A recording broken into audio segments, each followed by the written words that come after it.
Hey guys, welcome back to my channel. This is Ifeanyi, and if you're here for the very first time, welcome. Bienvenue à tous. If you're in France watching this, like I promised, I was going to come here and tell you guys how my driving school exam day went. And if you follow the last video that I posted, I talked about the processes of how you go through your exam and with your driving school and all. And today it's a little bit different. We'll be talking about how or what to expect, so to say, what to expect on your driving school examination day. It is the D-Day, and it's a day you do not want to play with. Don't forget to hit the subscribe button, give a like, and share the video however you want. It is free. There's no charge to it at all. So yeah, like I said, I promised I was going to do a video of how my driving school exam day went. And I know, because a lot of people have been asking, and I decided to do this video today to show you guys, just not show exactly, just to tell you what to expect, and to prepare you for what's coming. How am I going to start? Remember, you have to do your mock exam before your examination day, the real exam. So this mock exam is usually called examen blanc. So you have to pass this mock exam before you'll be approved to go and write the real exam. After you've written this mock exam and you pass, they will now give you a date to write your exam, your real exam. So this convocation is being sent to your email by your driving school, because on the date that should be after they've decided which day would be okay for you to go for your driving school exam. So an email is going to be sent to your email box. You receive the email and go and print it out. Okay, first of all, you want to check your name if it's written correctly, your titre de séjour, your number if it's written correctly, and your NPH if it's written correctly, just to verify that everything is correct. Because on that day, I tell you, you don't want to joke. You just want to be as serious as possible as you could be. After then, you go print out your document. You have to be there with your titre de séjour, your identification, your convocation. The convocation is a letter, the one that was sent to your email box. You have to print it out, show them. And just one other thing, I know that your driving school would give you all the things that you need to have, kind of prepare you for that particular day. I think also on the day of your exam, they will either tell you to come to them, or you go directly to the examination location, because it's not like I explained to you in the last video. It is not a driving school that will conduct its exam for you. There are external invigilators, and these invigilators, they don't know you from Adam. They don't know you from anywhere, so you have to be very serious with them, and it's a very serious thing. So they will either tell you, your driving school will tell you how to get to the place. They, of course, will give you the address. You want to go directly to the place, or you want to go to a driving school, then they drive you to the place, you guys, because one invigilator from your driving school must be there. Maybe the person that has been taking your exam since, or one of the facilitators, right?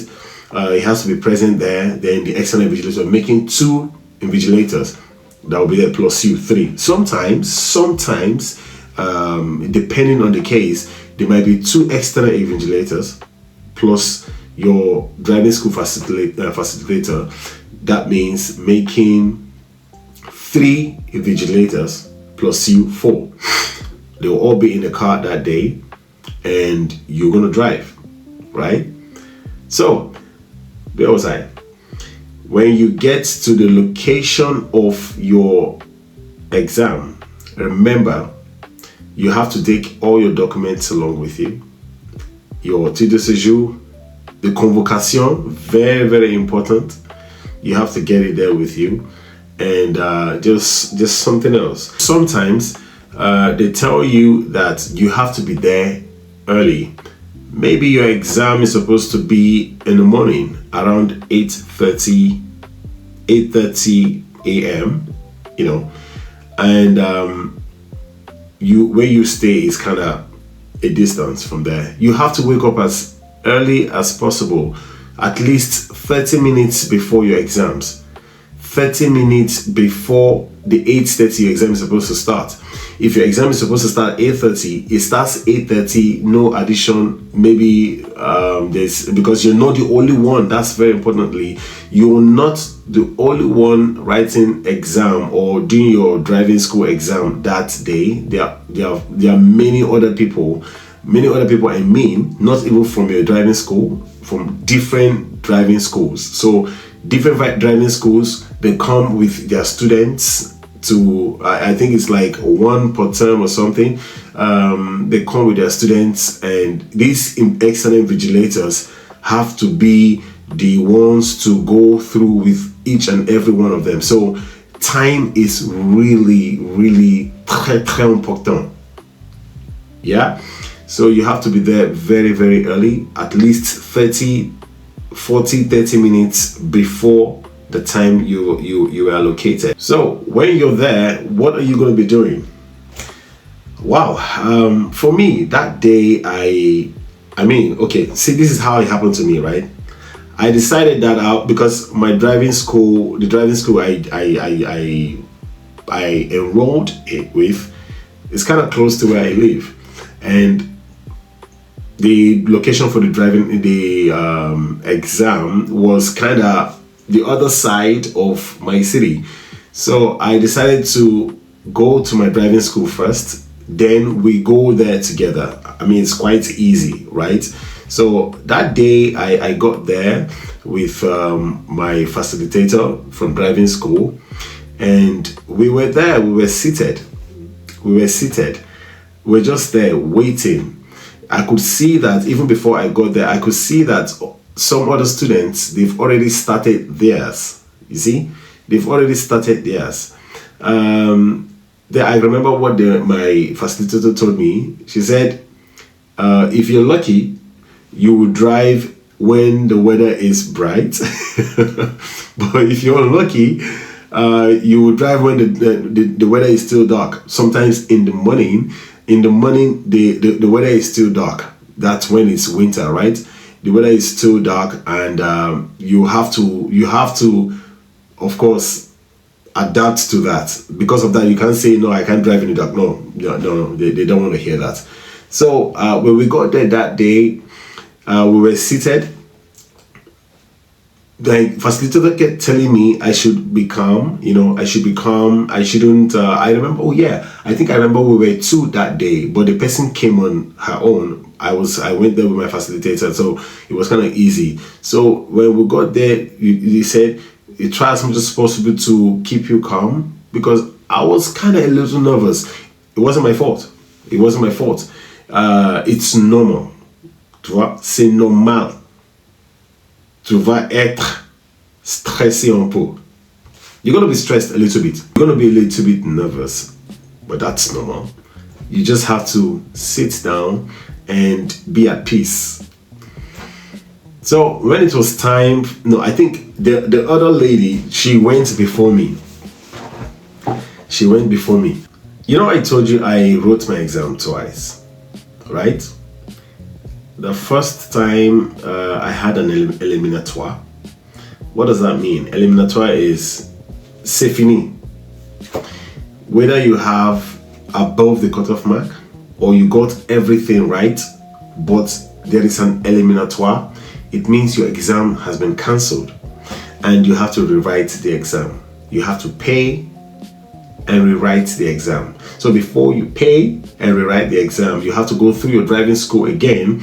Your driving school has to give you like maybe 3 or 4 more hours to, to enroll you back for. They just feel like they will give you more hours so that you can practice on whatever made the invigilator says eliminatoire for you.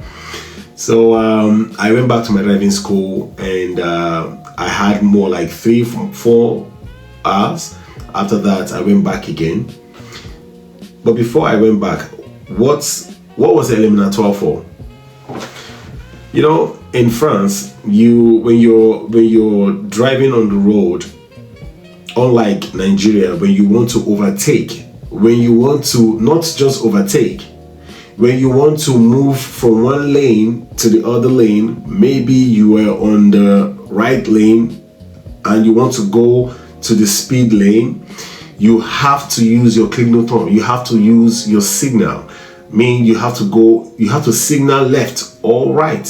You must signal left or right when you want to move from one lane to the other, depending on where you're going. Yeah, that was one mistake that I did. And the other mistake was there was a ramp that was supposed to be taken, by the right. I was supposed to exit the rocade. The rocade, I mean the expressway, and the speed limit changes from 90 to 70 to 50, and when you get into the city it's 30. So what made me have an eliminatoire that day was because I actually slowed down where I'm not supposed to slow down. Normally it's supposed to be just roll, So the second exam, the second trial, and the last trial, that day was so there was a different invigilator. That day I got there, do what I'm supposed to do, the exact way I'm supposed to do it, and the exam was going on, and the external invigilator was just saying, he was just saying, take this one, we're gonna exit, we're gonna go towards this particular city, take this ramp, take the third exit on the roundabout, go straight on the roundabout, go right on the round. It was just saying a lot of things. And normally what they do, they just want to see how you're composed when you're driving, how you obey instructions, how you see where you're going, and how you obey the rules on the road is very, very important. Sometimes they tell you are driving too fast, your speed is going off the speed limit, and you have to slow down. Sometimes they will tell you did not look your anglement. That can actually cost you your driving school. It can actually cost you your exam for that day. You could have an eliminatoire, because anglement is very, very important. What is anglement? Anglement is when you're about to take a turn right or left. You have to look at your side mirror and also turn your head this way to know if there's a bicycle or a bike coming by your right hand side, or you do the same thing on your left hand side. It must be done, because here we have bicycle lanes and all, and these bicycles and motorcycles are going up and down, so that can actually cost you your driving school for that day, your driving school test exam for that day. After we got back from the road, we now went back to returned back to the station where we started from. Sometimes, so it's a trick, sometimes they ask you questions. They ask you, in fact, what they did during the examen blanc, the mock exam, is what you're going to be doing on the exam day. So this is why they take the mock exam, you see. So you have to follow, and every detail you have to do as you're told. Sometimes, if you're lucky, they won't ask you questions. Sometimes they ask questions just to, have your marks up. And as you're driving and everything, you see that the invigilator is actually ticking, it's actually jotting down some things. Those are your marks, to see if you passed it or if you did as you were told and all. So After we got back to the station, I parked the car. Parking the car, it doesn't mean that you finished though. And also, like I told you guys, the exam usually takes 30 to 40 minutes, 30 to 40 minutes max. After that time, your exam is done, right? I know some of us are thinking that when we finish for that day, the external invigilator tells you, félicitations, vous avez réussi votre examen. No, as in, félicitations, congratulations, you have passed the exam. No, that is not it. That is not it. So what they do, they just tell you, okay, thank you for today. Thank you for participating. You will please check back. They will get back to you via email on a week, or I don't know. I think it's a week or 2 days. 2 days, yes. I think it's 2 days. So when we finished that day, I was just praying. I said, God, please, let me do this thing once and for all. You know, let me do this thing once and for all. I don't want to come back here again and do the exam. So where I was the other day, my facilitator called from my driving school. I was like, Monsieur Ifeanyi, félicitations, vous avez réussi. But I was like, no way. I was so happy. I was extremely happy. Oh my God, I was extremely happy that it was as if I won a jackpot. It was a jackpot for me. I don't know about you. So why am I saying this? Why am I telling you this? It's just to prepare you for what's coming, tell you what to expect. I tell you one thing you should know: just be calm, and do what you're supposed to be doing at the right time, at the right place. You cannot sound your horn. You also have to obey pedestrians, the peatons, people that are crossing the road. You have to stop for them. I mean, there are a lot of things. These things are being told when you're doing your driving school. So you have to apply these things on your exam day. Yeah. And also, the documents are important for you to take to your exam day. It's very, very important. The invigilator must ask about this. And one last thing, just be calm. Honestly speaking, it's not really like a big thing to be scared of. No, just be calm and do what you're supposed to do at the right time. You can even say hello to the invigilator when the external invigilator comes in. It's actually proper to say hello. So that's how I passed my exam. And after they called me, I think the next day I went to the driving school to go and collect my there's a paper they give you before your your main driver's license. Your driver's license has to be fabricated. So this paper is like an allowance for you to, it's a clearance for you to be able to drive. You know, it's been held. It's going to be held for like a month or 3 or so, or 1 to 3 months. Thank you very much, and I really appreciate the fact that you guys are here with me supporting this beauty channel that I created. Please do not hesitate to subscribe, like, and say something nice in the comment section. Feel free to ask questions. I'll be here to always answer. And the ones I know, I'll tell you. The ones I do not know, I'll refer you to something else. Thank you so much once again. And until I get back to you guys, thank you. And feel free to also tell me in the comment section which video you want me to do next. You're always welcome to do that, and I'll be glad to adhere to your request. Thank you guys, and have a good one. Bye bye.